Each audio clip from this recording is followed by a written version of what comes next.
Hər kəsə salam. Bu dəfəki vloqum Qubadan olacaq. Səhər çıxanda Bakı yağışlı idi. Hava biraz boz, biraz dumanlı.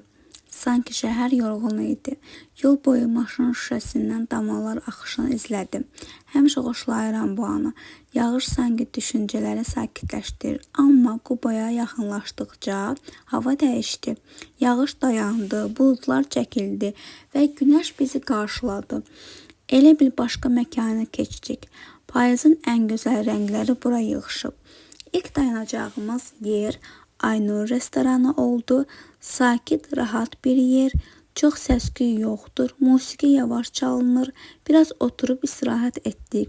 İsti çay, təmiz hava, gözəl mənzərə. Hər şey sadə, amma çox xoş idi. Biraz yemək yedik, söhbət etdik.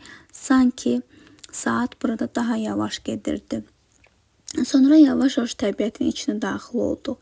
Ətrafda sarı, narıncı, qırmızı yarpaqlar, ayaq altı xışıldayan yarpaqların səsi, taxta körpülər, köhnə evlər, balaca cığırlar, elə bir nağıl kitabının səhifələri arasında gəzirdim.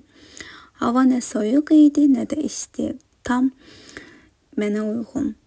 Əllərim soyuq idi, amma içim çox rahat idi. Bəzən nə çox danışmağa, nə də tələsməyə ehtiyac olmur. Sadəcə baxırsan və nəfəs alırsan. Və ən sevdiyim hissə bir kənarda bir yer tapıb əyləşmək idi və kitab oxumaq istəyirdim. Hal-hazırda Dan Brown'un Da Vinci şifrəsini kitabını oxuyuram. Kitab sirlərlə doludur. Gizli işarələr, qədim tarix kodlar. Hiss elədim ki, kitabın o sirli atmosferi buradakı təbiətin sakitliyi ilə çox gözəl uyğunlaşdı. Bu səfər mənə çox yaxşı gəldi. İnsanın bəzən belə məkanlara ehtiyacı olur. Şəhərin səsindən, yorğunluqdan, tələskənlikdən uzaq. Sadəcə özün və təbiət. Bu anları sizinlə paylaşmaq istədim. Ümid edirəm siz də ekran arxasından biraz rahatlıq hiss etdiniz. İzlədiyiniz üçün sizə öz təşəkkürümü bildirirəm. Və belə vloqların çox olmağını istəyirsinizsə, mütləq kanalıma abunə olun və daha yaxından məni izləmək üçün zəng işarəsini basın və mən sizinlə hər zaman getdiyim yerləri paylaşacağım. Hələlik.